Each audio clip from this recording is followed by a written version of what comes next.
People, deluded, I'm back again. Apologies for the remote shaking, let's dash that away. Was watching football until I made this vid, but I woke up early today, went on BBC Sport, and I've seen Josh Kroenke has been speaking to David Ornstein in an interview in regards to Unai Emery targeting the Premier League title and of course our transfer window. I've read a bit of it, but this would be the first time reading it properly, people. So I thought, you know what, let's crack on with you lot. You lot can draw your opinions. I'd love to hear what you have to say in the comments. Make sure you're subscribed to my channel. Make sure you're always liking and sharing up things for me, as I know you do, DG Nation, as we try and grow. But let's crack on. I don't know if you can see, but it's a bit of a meaty one, people, so we're going to be here for a while. I know I talk fast, but I'll try my best to pause. Okay, let's crack on. Josh Kroenke has revealed conceding 4 goals in the second half of the Europa League final transformed the Gunners' approach to recruitment this summer and praised club staff for working their magic in the transfer market. Let's go past it. Let's go past to some relevant bits, people. In quotes here we got, as the second half of the game unfolded, understanding the position we were in and some of the targets as we headed into the summer from a transfer standpoint, we had to rethink some of our strategy based on the last 45 minutes. Maybe, again, I'm not saying we didn't want Pepe and whatnot, but maybe that you always heard Zaha was someone that we didn't get Champions League, so we have to rethink.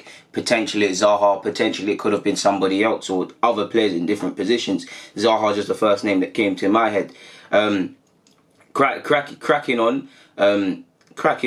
Speaking after the aftermath of the Europa League final and the change in transfer targets, Kroenke said, "We knew we wouldn't have Champions League football, and that's what those type of talents are after. My main message to Vinay and Raul coming back from Banku on the plane, and then throughout meetings all day the following day with them and Emre, was let's be aggressive and find out what's possible. These guys went out into the marketplace and through their contacts and our fantastic new team behind the scenes, we're able to find some talented players who are really excited about playing for Arsenal Football Club." So it kind of changes our approach. We're still doing the scouting thing, and I hope we are still doing the scouting thing, but you see we've leveraged people like Raul Sanjay, experienced in the game, got a wealth of contacts. Football's a small world, people. Of course, scouts are looking at players, managers are looking at players, but 9 times out of 10 it's who's available. Who can I call on my phone book and see who's available? You go and look at how the Alexis Sanchez deal unfolded. It was literally because of that, essentially. So you can't underestimate how much you know people, your repertoire of contacts, and it seems like we are using, I keep saying Raul, but other people, but Raul Sanjay's contacts to see which players are potentially available and which teams can do favours for us, people. So that's what I like to hear, either way, as long as it means we're getting the right players. If we, in an ideal world, if we can, I'll always advocate scouting first, because that can save us money, and I do believe there's players out there. But when it comes to the super players or players that can help us bridge the gap, or someone like Dani Ceballos, where for a season they can try to help us Europa League, I like to see we're leveraging contacts and being aggressive, as Josh Kroenke has said. So apologies if I've called him Stan at any point, people. And he's gone on to say, "I think we had a very strong summer. We addressed certain areas on the pitch for this season, and in the years ahead, we had a certain age profile that we're after. Without Champions League football, we weren't exactly sure, but I encouraged our football operations department to be aggressive. And when Arsenal Football Club knocks on the door, it's a different knock." Yeah, different knock FC. You know how our thing is. Shout out to Raul. It is a different knock. And I mean, let's just take Man United. Obviously, Man United is different. They've got money in it. Arsenal, we're falling rivals, people. But these clubs should still be able to attract people, real football fans. Obviously, let's cut the crap. If you're a top player and all the top 6 are coming in for you, I'm trying to hear City and potentially Liverpool. But Arsenal and United, just to use them, they've still got heritage. There's still big clubs to play for, regardless of not challenging for league titles. It's still a historical big club. So there is a pool there. There is some sort of pool. And like I said, it's a different sort of knock. Or like they said, we're a different knock FC. People thought we was getting Ryan Fraser and that, and then we just blow people out the wet water with Pepe and them thing there for 70 odd million. So it's a different knock. But moving on, this summer, even though we weren't in a position of strength coming out of Banku, I think there are a few people caught off guard that Arsenal Football Club still has the aura that it does. Trust me, he never said trust me. We're excited to keep pushing that now and into the future. Let me move on, people. Is obviously the article spoken about who we've sold and players we've brought in. It's not really relevant for you lot to hear that, is it, people? Moving on, he said, I'm not going to read into too much detail. People can read between the lines of being aggressive and what that might mean. He kind of sidestepped questions in regards to did Stan Kroenke invest personal finances into the deal? We'll never know to a degree who really cares for this season, at least, because the club has backed their chap. They've said be excited, etc. They've gone out and got some exciting players with potential and people that can help us right now. Carry on, he said.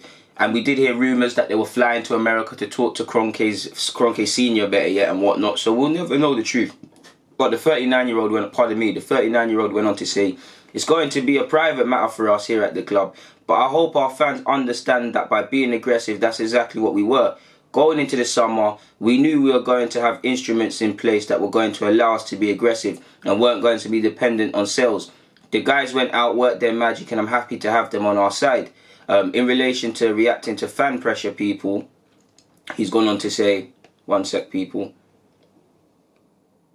I would say that if you're reacting and doing club record signings based on public opinion, you're not going to go very far as a club. We weren't reactive this season, we were actually proactive. I mean, they need to give me copyrights, because I know we're watching Deluded, Gooner, I don't always say proactive, not reactive. Give me my royalties, need them bands. But moving on. It was very unfortunate that the summer unfolded publicly the way it did with some of our supporter groups. I tried to answer some of their concerns to the best of our ability. The transfer market is evolving, is an evolving, living, breathing thing. We identified key targets, worked on those deals, and over time we were able to execute them.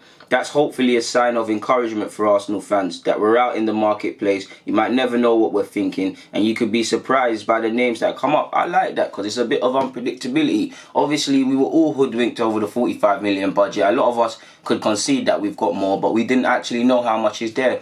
And I do think what fan and public opinion and if you're in the world of football with the transfers and the other clubs might have knew that exactly Arsenal have money, like this is all nonsense because it's a different sort of world. But if they didn't and we were able to hoodwink them and somewhat play the fool and act like we ain't got no money and then come out and do this thing, then it's a masterclass. Of course, we're not going to be able to do that now, but it's good that we can keep cards close to our chest, people. Play stupid to catch the fool sort of stuff. So I like what they did in that regards, man.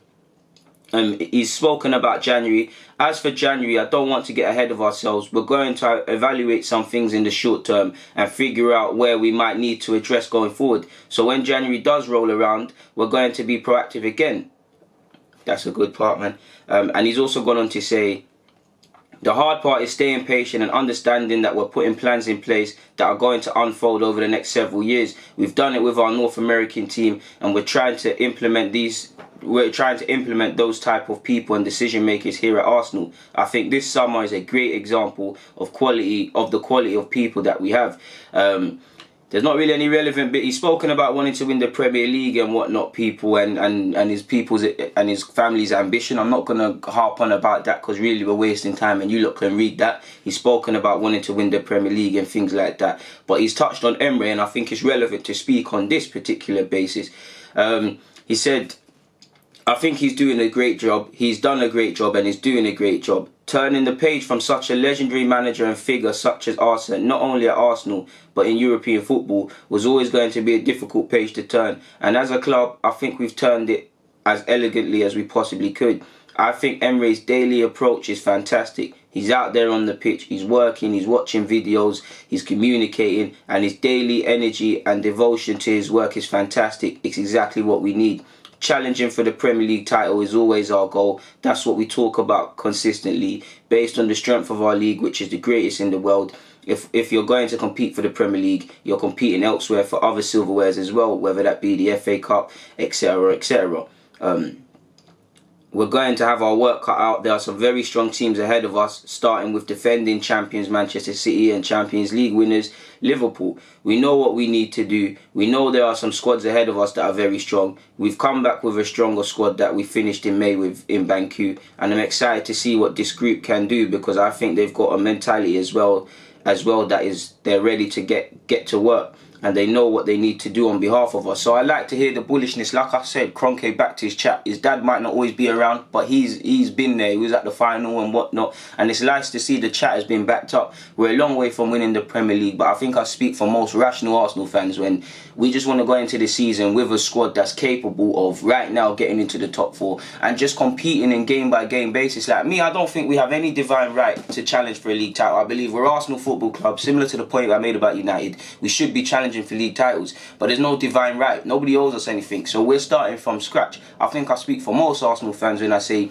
we just want to be able to go. For me, it's like we have done in big games. I just want to be able to go into big games knowing that if we lose this, we've lost to the better team, innit? We've given it all, we've lost to the better team. Of course, you're going to have the occasional shocker in a big game or a game in general, but 9 times out of 10, I just want us to lose to the team that was better. I just want to be able to put the dramas, whether it's contracts and all of these typical soap dramas with Arsenal, and just focus on my team. And I just want a team that's going to go out there and back their chat, similar to the backroom staff, just back their chat, because I've heard these players talking, and they should be talking. I've heard Aubameyang say, not to name drop people, but Aubameyang saying we want revenge for Liverpool, Xhaka saying we want the fans to be happy in May, Guendouzi saying we hold all the keys, Socrates chatting. I want to see this chat now in August and see in May that we're full third, second. Of course, I'd like to be second or first, but realistically, to get top 4 via Premier League is third and fourth for us. That's what I want to see, people. I just want to see some consistency, and I want to see that it means something to these players, because when I look at Pep Guardiola's side and when I look at Liverpool's side, regardless of the quality and all of these things, I don't think Klopp and Pep have to tell them the implications or ramifications, better yet, of winning, losing or drawing. The way they talk, he's doing it all for them, and they're just reassuring voices and somewhat lieutenants to the soldiers. I think Emre's that as well, but I think there's a contrast, people. So that's what we need to get to. Of course, I want to win the Premier League title, and I won't speak about everything. He's gone on to say, we'll just speak on this, and this is what I like to hear. Our ambitions are the same as the fans. We want to win, and we want to win as much as possible and as often as possible, and doing it in a fun way where they're seeing some really entertaining football as well. I think we've got the group to do it. We have the highest of ambitions in North America. We are trying to win the LA. We are trying to win.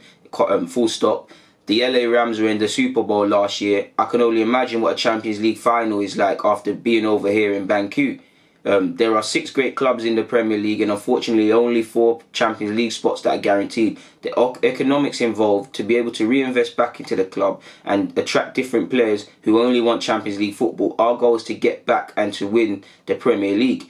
That's what I like to hear, people, man. And it seems like, at least for his dad, at least Josh is involved and Josh is about. Again, all this talk, we got to see this in May, and we got to see this not just this season, but for years to come. I'm not saying we need to splash cash all the time, but we need to really show that we care about this club and whatnot. Like I said, the task is to just get back into the top 4, and it's refreshing to hear that not only we've brought in players, but the way the backroom members are speaking, Emre speaking, and to a degree the players I've got to see them back up the chat, but it's nice to see it, people. So yeah, just go on BBC. It's an interview with David Ornstein and Josh Kroenke. I've offered my opinions. I thought I might as well. You lot go on the website and make up your own opinions. But before you do that, make sure you comment your own opinions under my video. Make sure you like, make sure you subscribe, make sure you share it up to everyone and everywhere. People, you've been here for like 10 minutes. I'm not going to waste any more of your time. Deluded, I'm out. God bless. Enjoy the rest of your day and stay safe, my people. Them DG Nation.